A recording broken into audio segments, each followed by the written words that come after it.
Assalamualaikum warahmatullahi wabarakatuh. Alhamdulillahi rabbil alamin. Wassalatu wassalamu ala rasulihil amin. Wa ala alihi wa sahbihi ajma'in. Amma ba'd. Kaum muslimin wal muslimat rahimakumullah, as-saimin was saimat. Tidak terasa hari ini kita sudah masuki hari yang kelima. Semoga Allah terima semua amal ibadah kita insyaallah. Seperti biasa kita ada program spesial Ramadan menjelang berbuka, yaitu materi khusus terkait dengan menyelami keagungan Al-Quranul Karim. Hari ini kita akan masuki episode kelima, yaitu nama Allah Karim, nama Al-Quran Karim, afwan.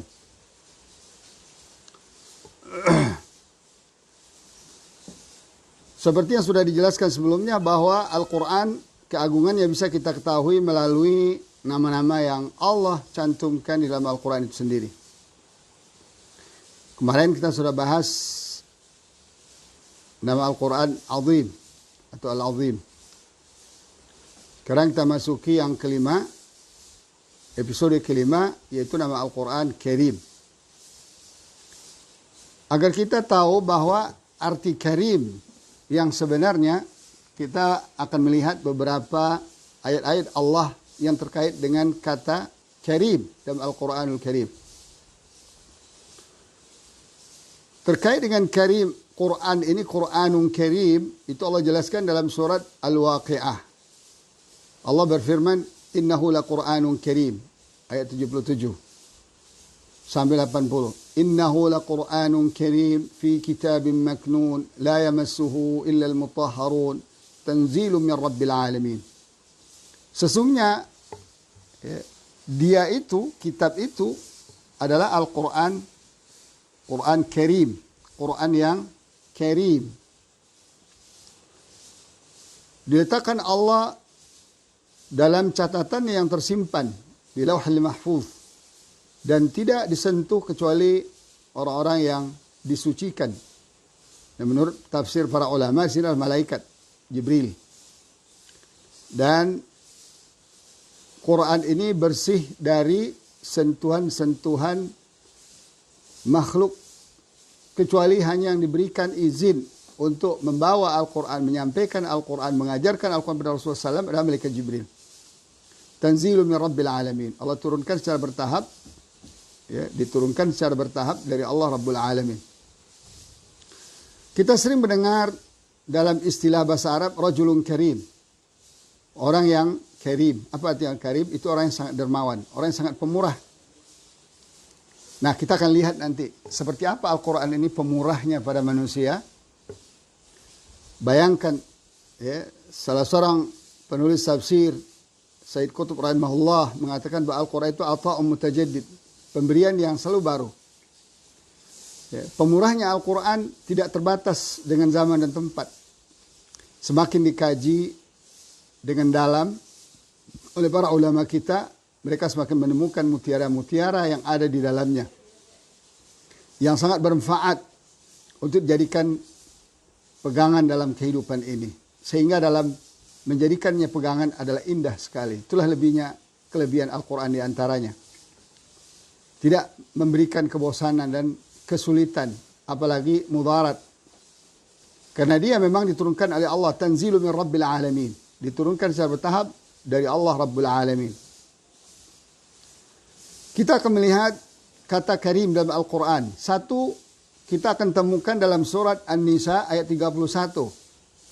Di situ Allah katakan, In tajtanibu kaba'ira ma tunhauna anhu nukaffir ankum sayyiatikum wa nudkhilkum mudkhalan karima. Mudkhalan karima. Kalau kalian menjauhi dosa-dosa besar, apa yang dilarang Allah, kami, kata Allah, akan menghapuskan dosa-dosa kalian dan akan masukkan kalian ke dalam tempat yang karim, mulia. Artinya apa? Surga. Jadi karim di sini maknanya adalah al-jannah. Kemudian ada juga dalam bentuk lain, rizqun karim. Dalam surat Al-Anfal, Allah katakan, ulaika humul mu'minuna haqqa. Lahum darajatun inda rabbihim wa maghfiratun wa rizqun karim. Mereka itulah orang-orang yang sebenar-benarnya beriman. jauh dari sifat musyrik, kemusyrikan, kemunafikan, dan kekufuran.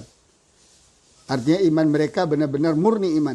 Lahum darajatun inda rabbihim. Bagi mereka derajat di sisi Allah nanti di akhirat, surga.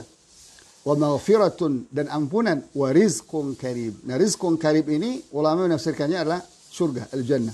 Nah, kaum muslimin rahimakumullah, tergambarlah oleh kita bahwa karimnya Al-Quran itu adalah pemberian yang tiada tepinya, tiada batasnya. Tak bisa diukur kedalamannya oleh akal kita yang sederhana ini. Semakin dikaji lebih dalam, semakin menarik. Semakin ditelaah lebih dalam dengan berbagai macam ilmu perangkat, ilmu alat seperti bahasa Arab, ilmu balaghah, ilmu badi, ilmu tafsir, dan lain sebagainya. Bahkan sains, scientific modern. Kita akan menemukan bahwa Al-Quran itu adalah lautan yang tidak bertepi. Dan pemberiannya sangat luar biasa dari segala aspek dan sisi kehidupan. Kemudian kata karim itu juga dengan makna malaikat. Seperti yang dikatakan Allah, wa qalu ittakhadha ar-rahman walada subhanah bal ibadun mukramun.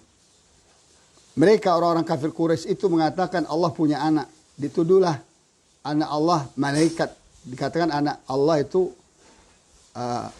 dikatakan Allah punya anak malaikat. Allah katakan subhanah, maha suci dia, bal ibadu mukramun. Bahkan malaikat itu adalah hamba-hamba Allah yang mukramun, karim, dimuliakan. Nah, begitu juga dalam hadis dikatakan al-mahir bil Quran ma'as safaratil kiramil bararah. Orang-orang yang mahir dengan Al-Quran, yaitu membacanya lancar, dibaca setiap hari, difahami dan diamalkan dan diajarkan, mereka nanti bersama para malaikat yang karim, kiram, karena jamak dari karim, kiram, al-bararah, yang baik. Kemudian ada juga dalam surat Yusuf ayat 31 ketika para wanita-wanita yang diundang oleh permaisuri yang mengajak serong Yusuf alaihissalam dalam istananya, karena saking dahsyatnya tampilan Nabi Yusuf itu sampai mereka kaget-kaget. Mereka katakan, hasya lillah, maha suci Allah, ma hadha bashara. Ini sebenarnya bukan manusia biasa. Inna hadha illa malakun karim. Tidak lain, ini adalah seorang malaikat yang karim. Itu saking dahsyatnya. Jadi ungkapan karim itu adalah luar biasa. Ada keindahan, ada ketampanan, ada kebersihan. Ya. Kalau dia dinisbatkan kepada manusia ketika itu. Kemudian yang ketiga ada lagi kata karim itu bagian dari akhlak mulia yang harus dimiliki oleh seorang anak terhadap kedua orang tuanya. Ya. Di antaranya apa? Qaulan karimah. Ucapan yang karim. Ya. Qaulan karimah. Allah menjelaskan dalam surat Al-Isra ayat 23. وَقَضَى رَبُّكَ أَلَّا تَعْبُدُوا إِلَّا إِيَّاهُ وَبِالْوَالِدَيْنِ إِحْسَانًا إِمَّا يَبْلُغَنَّ عِندَكَ الْكِبَرَ أَحَدُهُمَا أَوْ كِلَاهُمَا فَلَا تَقُل لَّهُمَا أُفٍّ وَلَا تَنْهَرْهُمَا وَقُل لَّهُمَا قَوْلًا كَرِيمًا. Allah telah memutuskan, telah mewajibkan bahwa kau tidak boleh menyembah selain kepada Dia, dan telah mewajibkan berbuat baik kepada kedua orang tua. Adapun ketika orang tua nanti sampai tua, berumur tua bangka, atau salah satu di antara keduanya atau kedua-duanya, jangan sekali-kali kamu ucapkan kata ih, atau angkat suara. Wala tanharhuma, jangan kamu hardik keduanya. Wa qul lahuma, dan ucapkanlah kepada keduanya qaulan karima. Nah, di sini kita lihat karima konteksnya adalah ucapan yang penuh santun, berakhlak, bahasa dengan suara yang rendah, dengan pilihan kata-kata yang terbaik. Kemudian juga kata karim kita temukan juga dalam Al-Quran dalam pengertian buah-buahan, tumbuh-tumbuhan yang berbuah dengan banyak. Dengan pasangan-pasangannya. Allah jelaskan dalam surat Asy-Syu'ara ayat 7 sampai ayat 8. وَلَمْ يَرَوْا إِلَى الْأَرْضِ كَمْ أَنْبَتْنَا فِيهَا مِنْ كُلِّ زَوْجٍ كَرِيمٍ إِنَّ فِي ذَلِكَ لَآيَةً وَمَا كَانَ أَكْثَرُهُمْ مُؤْمِنِينَ. Tidakkah kamu perhatikan? Tidakkah mereka perhatikan dan pelajari kepada bumi-bumi? Ya, kepada bumi.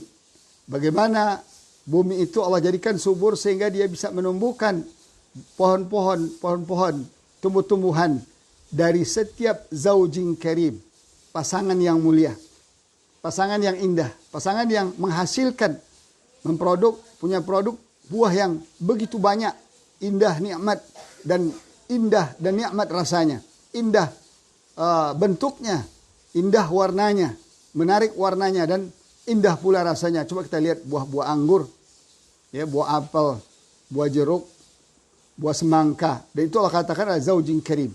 Karena Allah menjadikan di bumi ini berpasang-pasangan.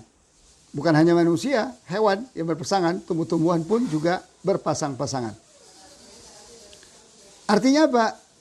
Kalau kita lihat di sini, min kulli zaujin karim, betapa indahnya pasangan tumbuh-tumbuhan ini. Menghasilkan buah yang begitu banyak, berbeda-beda warna dan rasa dan aroma, semuanya dinikmati dan semuanya dirasakan dan dilihat indah.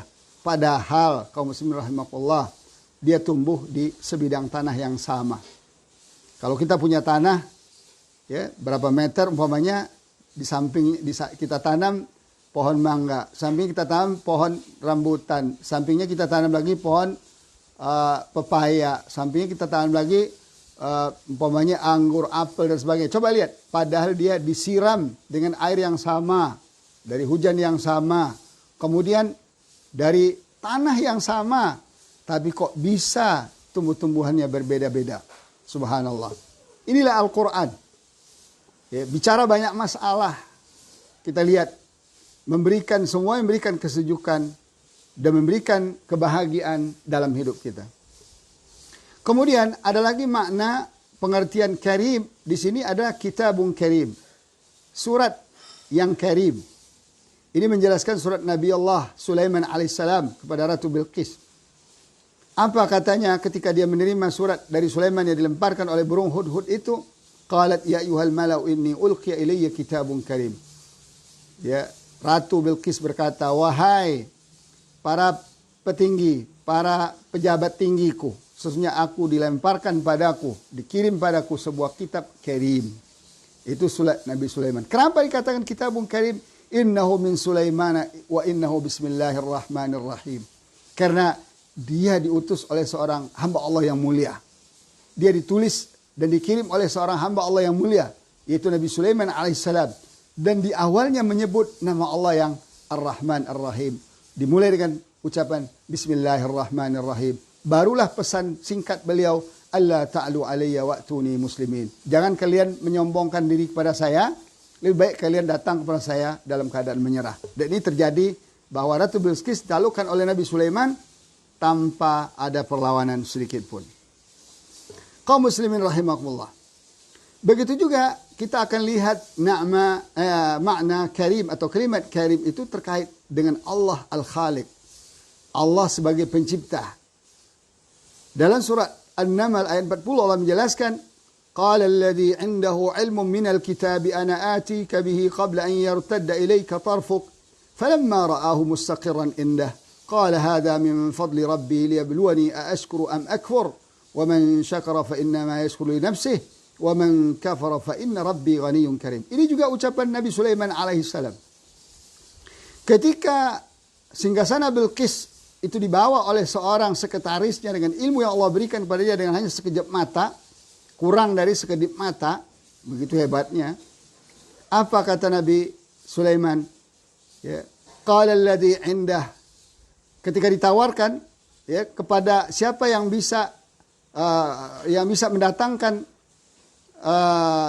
singgasana Bilqis dari Yaman sana ke Palestina, pertama dikatakan oleh Ifrit, dia bisa mendatangkan sebelum Nabi Sulaiman beranjak naik ke atas dari duduknya. Masih memerlukan beberapa detik. Tapi ada sekretaris yang mengatakan, qala alladhi indah. Berkatalah orang yang di sisi Sulaiman. Ini berarti menunjukkan manusia. Para ahli mufassir mengatakan ini sekretaris Nabi Sulaiman, manusia. Indahu ilmu minal kitab. Dia punya ilmu dari Allah, dari Alkitab, dari wahyu. Ana atika bihi. Saya bisa mendatangkan singgasananya. Qabla an yartadda ilaika tarfu. Sebelum kamu berkedip mata. Berarti setengah detik. Falamma ra'ahu mustaqirran indahu. Setelah Nabi Sulaiman melihat benar-benar singgasana itu berada di sampingnya. Qala hadza min fadli rabbi. Ia berkata, ini karunia, inilah bagian dari karunia Rabbku. Dia akan menguji aku apakah aku menjadi orang yang bersyukur atau menjadi orang yang kufur nikmat. Dan sungguhnya siapa yang bersyukur, karena kesyukuran itu kembali kepada dirinya. Dan siapa yang kufur, tidak mau mengakui iman Allah, tidak mau mensyukuri iman Allah, kata Nabi SAW, fa inna rabbi ghaniyyun karim. Sungguhnya Allahku, Tuhanku, penciptaku adalah maha kaya, karim, maha dermawan. Ya. Oleh karena itu, kaum muslimin rahimakumullah, bagaimana karimnya Allah Subhanahu wa taala, kita bisa lihat paling tidak ada dari 4 poin. Pertama, Allah akan berikan nikmat ya sebelum kita berhak. Sebelum kita berhak, Allah sudah berikan nikmat kepada kita. Seperti coba nikmat Islam, nikmat iman ini Allah berikan kepada kita. Apa kita berhak? Belum tentu kita berhak. Apalagi sudah dikasihkan nikmat iman, misalnya malas-malas lagi belajar Islam dan iman ini. Allah berikan kepada kita Al-Quran. Itu nikmat yang luar biasa. Tapi belum tentu kita berhak, karena kita nggak peduli pada Al-Quran, jauh dari Al-Quran. Bahkan sudah datang bulan Ramadan berkali-kali masih jauh dari Al-Quran. Masih belum bisa baca Al-Quran dengan baik, belum bisa memahami Al-Quran dengan baik, apalagi mengamalkan, apalagi mengajarkan, apalagi menghafal. Tapi Allah tetap kasih kepada kita. Allah nggak cabut Quran dari rumah kita, dari masjid-masjid kita, dari guru-guru kita. Allah tidak cabut. Tetap Allah pelihara Al-Quran itu berada di tengah-tengah kita. Inilah karimnya Allah, kiramnya Allah Subhanahu wa taala. Allah berikan nikmat kendati pun sebelum kita berhak. Kemudian apa? Yatabarra'u bil ihsan min ghairi istiqalah. Allah berikan kepada kita cuma-cuma kebaikannya tanpa dia minta kepada kita suatu apapun, tanpa minta imbalan. Ya, tanpa minta min ghairi ajrin, tanpa minta imbalan. Ya. Kenapa Allah tidak butuh imbalan? Kendati pun seluruh umat manusia di dunia ini kafir kepadanya, tidak akan berkurang sedikit pun kerajaan Allah.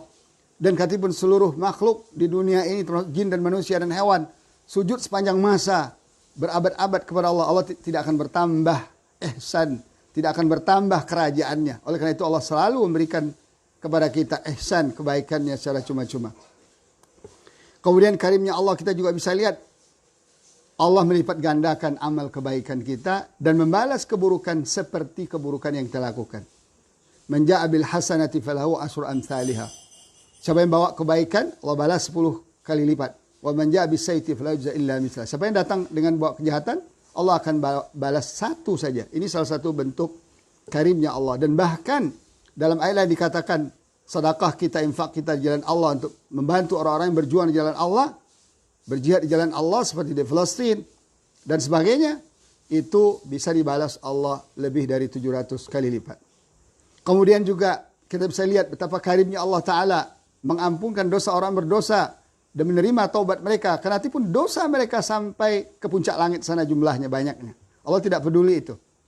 Sebanyak apapun dosa yang kita bawa, asal kita mau datang kepada Allah, bersujud dan bersimpuh di hadapan Allah dan bertaubat kepada Allah, dengan sungguh-sungguh Allah akan ampunkan. Begitu juga kita akan lihat betapa Allah Maha Pemaaf, memaafkan kesalahan orang-orang yang bersalah sebanyak apapun salahnya selama dia minta maaf Allah. Jadi tergambarlah bagi kita bahwa Allah Karim, karena Allah yang menurunkan Al-Quran min Rabbil Alamin, Quran juga Karim. Tentulah pemberian Al-Quran kepada kita tidak terbatas dan tidak pernah habis-habis. Kemudian juga kata Karim itu juga kita temukan dalam Al-Quran yang menjelaskan seorang Rasul Karim. Ya, itu Nabi Musa alaihissalam. Walaqad fatanna qablahum qauman fir'aun wa ja'ahum rasulun karim. Dan suka kami telah hancurkan mereka, telah kami azab mereka, ya seorang kaum sebelum mereka ada kaum yang Allah hancurkan. Siapa? Kaum Fir'aun, kaum Fir'aun. Dan sungguh telah datang kepada mereka, kepada Fir'aun dan kaumnya, Rasulun Karim. Itu Nabi Musa alaihissalam. Nah, dan kita juga lihat Rasulullah SAW juga dikatakan Allah sebagai Rasulun Karim. Allah jelaskan dalam surah Al-Haqqah ayat 40-45, innahu laqawlu Rasulun Karim. Itu Al-Quran, itu diucapkan oleh Rasulun Karim. Wa ma huwa biqauli syair. Dia bukanlah kata-kata penyair. Qalilan ma tu'minun. Sedikit kali kalian yang mau beriman kepada Al-Quran. Wala biqauli kahin. Dia juga bukan ucapan mentera-mentera, para tukang ramal, dukun. Qalilan ma tadhakkarun. Sedikit sekali kalian yang bisa ambil pelajaran di Al-Quran. Tanzilun min Rabbil Alamin. Al-Quran itu diturunkan dari Allah Rabbul Alamin. Kaum muslimin rahimakumullah. Karimnya Rasul sallallahu alaihi wasallam bisa kita lihat dalam sejarah hidupnya. Bagaimana Rasul sallallahu alaihi wasallam sangat-sangat mementingkan umatnya ketimbang diri dan keluarganya. Sering diceritakan dalam riwayat-riwayat sirah Rasul sallallahu alaihi wasallam, para sahabat dan keluarga Rasul sallallahu alaihi wasallam, sering kali dikatakan bahwa dapur Rasulullah SAW itu sering sekali sebulan berapa waktu tidak berasap. Artinya apa? Tidak ada makanan yang dimasak. Beliau makan hanya dengan kurma dan air putih. Ini bukan berarti Rasul tidak punya duit. Ya, Rasul, sebagaimana dijelaskan oleh Aisyah radhiyallahu anha. Kan Rasulullah SAW ajwadan nas. Rasulullah SAW adalah orang yang paling dermawan. Wa kana ajwada ma yakun inda yalqahu Jibril. Dan dia lebih dermawan lagi ketika ditemui oleh Jibril. Wa fi Ramadan, ya, di bulan Ramadan, yudarisuhul Quran. Jibril mengajarkan Rasulullah kepada Rasulullah Al-Quran. Ketika itulah Rasulullah SAW sangat dermawan. Coba sempat Rasulullah mikirkan berinfak, bersedekah. Coba bayangin kita sedang belajar dengan Jibril atau malam-malam belajar dengan Jibril. Rasulullah seperti apa? Karihal mursalat, angin kencang. Maka kita lihat kehidupan Rasulullah SAW sangat sederhana. Tempat tidurnya, apa kita lihat? Bantalnya keras, kasurnya keras. Pernah satu hari Umar bin Khattab radhiyallahu an melihat bekas kasur dan bantal yang keras itu di pipi Rasulullah SAW berbekas. Lalu seorang Umar, pengikut yang setia kepada Rasulullah SAW, Umar bin Khattab radhiyallahu an berkata, ya Rasulullah, sementara orang di sana, kerajaan Persia, kerajaan Romawi berada pada kebatilan. Mereka bisa hidup di istana, mereka bisa tidur kasur empuk, dan mereka bisa menikmati dunia. Bagaimana kita dengan pemegang kebenaran ini? Rasul SAW mengatakan kepada Umar, sebentar Umar, ayo kita duduk. Diajak Rasulullah duduk, dan Rasulullah katakan, kamu masih percaya kan saya Rasulullah? Percaya Rasulullah. Apa kata Rasulullah? Biarkanlah mereka dunianya mereka, dan kita akhirat kita. Subhanallah. Jadi Rasulullah SAW itu hidup sederhana, tidak punya istana, tidak punya pasukan penjaga berlapis-lapis, tidak punya rekening, tidak punya simpanan, tidak punya kebun. Bukan berarti Rasulullah miskin, tidak. Rasulullah dari harta rampasan saja 20%, ya, itu khumusahu walillahi walirrasuli khumusahu. Rasulullah itu dapat 20%. Bayangkan setiap perang, berapa belas kali Rasulullah SAW berperang seumur hidupnya. Kemudian sahabat-sahabatnya kaya-kaya, tinggal minta atau tinggal kasih isyarat. Tapi Rasul tidak pernah lakukan untuk pribadi. Bahkan Rasulullah SAW tidak mau menerima sedekah. Hanya menerima hadiah. Dan itu kita lihat hadiah Rasulullah SAW tidaklah sesuatu yang mahal-mahal seperti sekarang. Mobil, villa, rumah, hotel, kebun. Tidak, Rasulullahnya pedang. Kadang-kadang dapat hadiah baju perang. Kadang-kadang dapat cincin. Hal yang bisa didapati oleh orang-orang yang biasa. Nah, oleh karena itu kaum muslimin rahimakumullah, dengan melihatnya karimnya Rasul, karimnya para nabi, karimnya kitab Nabi Sulaiman, dan bahkan karimnya Allah Subhanahu wa taala, tergambarlah bagi kita bahwa Qur'anun Karim. Quran sebuah pemberian dan selalu memberi kita apa saja untuk kepentingan kita, keselamatan kita di dunia dan di akhirat. Untuk kebahagiaan kita di dunia dan akhirat. Untuk menyelamatkan negeri dan umat kita, bahkan umat manusia ini bisa selamat dari pemberian Al-Quranul Karim. Asal mau mendekatkan diri kepadanya dan asal mau meyakini dan memahami dan mengamalkannya. Oleh karena itu, kaum muslimin rahimakumullah, tergambarlah bagi kita bahwa Al-Quranul Karim atau Quranul Karim bukanlah sesuatu yang sederhana seperti yang banyak digambarkan oleh orang. Tapi adalah sebuah pemberian dari Allah yang tanpa batas. Dan dia selalu memberi kita suatu hal yang baru dan nikmat dan indah dengan beraneka warna dan beraneka solusi kalau bahasa sekarangnya. Dengan solusi-solusi yang menarik. Bukan penuh tipu dan tepok. Tapi solusi yang real dan konkret. Transparan. Bisa diadu dan diuji pemberiannya itu. Apakah benar atau tidak. Apakah ilmiah atau tidak. Wajar kaum muslimin rahimakumullah, orang-orang di luar Islam yang berpikir netral, yang mau mendalami Al-Quranul Karim, akan sangat tergoda oleh kehebatan Al-Quran. Di antaranya, pada kesempatan ini saya akan sampaikan ucapan seorang sastrawan Jerman yang terkenal, Goethe. Beliau ini luar biasa, ilmuwan, humanis, sastrawan, novelis. Sampai lembaga belajar bahasa Inggris Jerman saja sekarang namanya Goethe Institute. Ini diambil dari nama beliau. Namanya Johann Wolfgang von Goethe. Adalah novelis, sastrawan, humanis, ilmuwan, dan filosof Jerman. Goethe adalah salah satu dari tokoh terpenting dalam dunia sastra Jerman dan neoklasisme dan romantisme Eropa pada akhir abad ke-18 dan abad awal 19. Apa kata beliau tentang Al-Quran? Itu adalah kitab yang telah membuat kami tertarik dan kagum hingga membuat kami bertekuk lutut dalam waktu singkat. Subhanallah ya. Ini ucapan orang yang berilmu. Bagaimana dia katakan dia bertekuk lutut di hadapan Quran dalam waktu yang singkat. Betapa dahsyatnya Al-Quran itu. Gaya Al-Quran begitu kuat, agung dan luar biasa. Menurut kandungan dan tujuannya. Coba lihat. Agung, luar biasa, dan sesuai dengan tujuannya. Kitab ini akan terus menjadi kitab yang paling berpengaruh selamanya sampai hari kiamat. Kaum muslimin rahimakumullah. Inilah ungkapan seorang ahli sastra, ahli bahasa yang mendalami Al-Quranul Karim dari Jerman pada awal abad 18 sampai akhir abad 18 awal 19. Luar biasa. Ya, semoga kita, apalagi kita, insya Allah Ramadan ini kesempatan kita untuk mendalami dan menyelam keagungan Al-Quran sehingga kita merasakan seperti apa yang dirasakan oleh orang lain itu. Kaum muslimin rahimakumullah, di bulan Ramadan yang penuh berkah ini, di bulan Ramadan yang disebut dengan bulan Al-Quran ini,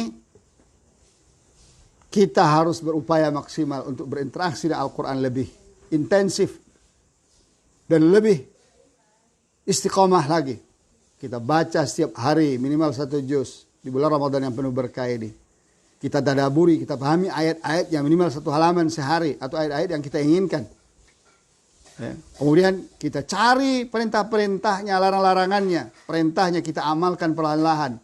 Larang-larangannya kita tinggalkan perlahan-lahan. Kita pelajari sastranya, sisi bahasanya, sisi saintifiknya, sisi hukumnya, sisi sosial ekonominya, sisi politiknya. Kita pelajari dan coba kita bandingkan dengan tulisan-tulisan manusia di dunia ini, siapapun mereka. Kita akan menemukan insya Allah keagungan Al-Quran sebagaimana ditemui oleh orang-orang lain sebelum kita. Demikian, semoga bermanfaat. Subhanakallah bihamdik. Asyhadu an la ilaha illa ant. Astaghfiruka wa atubu ilaik. Wassalamualaikum warahmatullahi taala wabarakatuh.